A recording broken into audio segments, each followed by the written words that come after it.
Hello students, welcome to my channel Jack Study Planet. तो बेटा आज हम सभी क्या करने वाले हैं?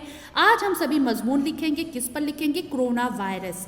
कोरोना वायरस के चलते बेटा हम सभी लॉकडाउन में भी रहे हैं, तो आज हम सभी लॉकडाउन के फ़ायदे और नुकसानात, इस पर हम एक मजमून लिखेंगे। लॉकडाउन के फ़ायदे और नुकसानात, लॉकडाउन पर हम सभी एक मजमून लिखेंगे। तो चलिए शुरू करते हैं बेटा। ये देखिए, हिंदुस्तान में लॉकडाउन। क्या लिखेंगे? हेडिंग क्या डालेंगे? हिंदुस्तान में लॉकडाउन। जब वबाई मर्ज पर लोगों को घर से बाहर मुंतकिल करने पर मुकम्मल पाबंदी आयद होती है तो उसे लॉकडाउन कहा जाता है।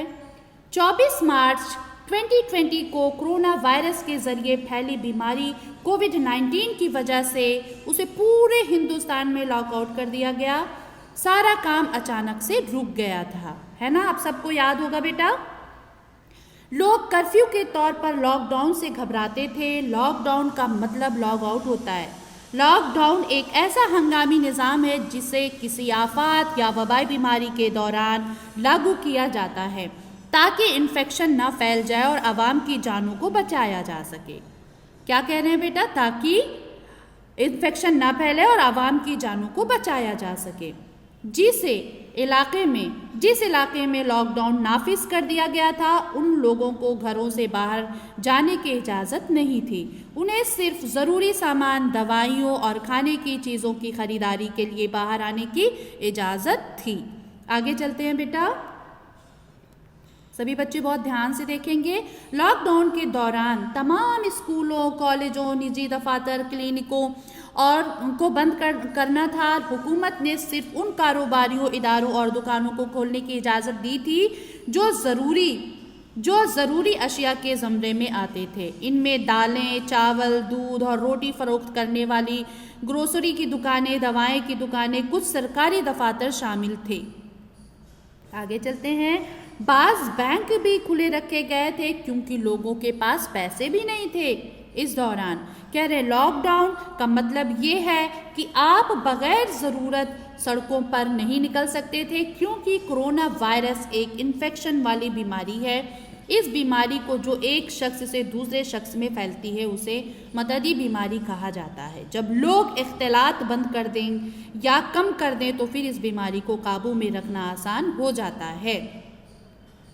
जब अचानक लॉक आउट होता है, वहाँ मौजूद शख्स को लॉकडाउन हटाने तक वहाँ मौजूद रहना होगा। फ़र्ज़ करें, एग्ज़ाम्पल के तौर पे बता रही हूँ बेटा, कि आप हिंदुस्तान के लखनऊ शहर के रिहायशी हैं और आपको किसी काम के लिए 3 दिन लखनऊ से बाहर जाना यानी बाहर रहना है।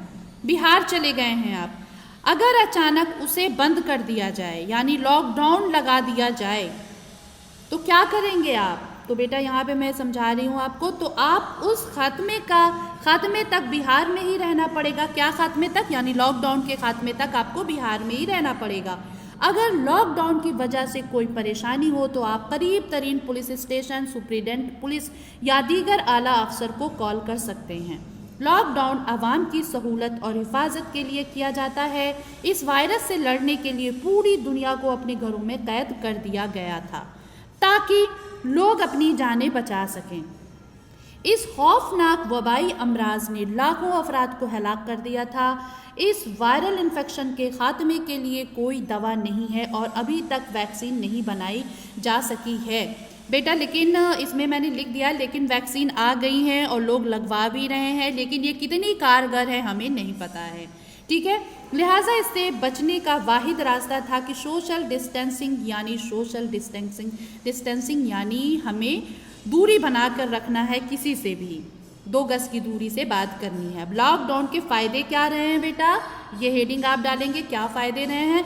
लॉकडाउन जेल में बंद रहने का एहसास पैदा करता है। हाँ, किसी को घर में कैद रहना है, लेकिन बहुत सारे वाक़यात बहुत सारे फ़ायदे लाते हैं, ख्वाह वो नहीं जानते हैं। इब्तिदा में लोग उसकी वजह से बहुत घबराए हुए थे क्योंकि आज से पहले हिंदुस्तान में इस तरह के वाक़यात कभी नहीं देखे गए और ना ही सुने गए थे।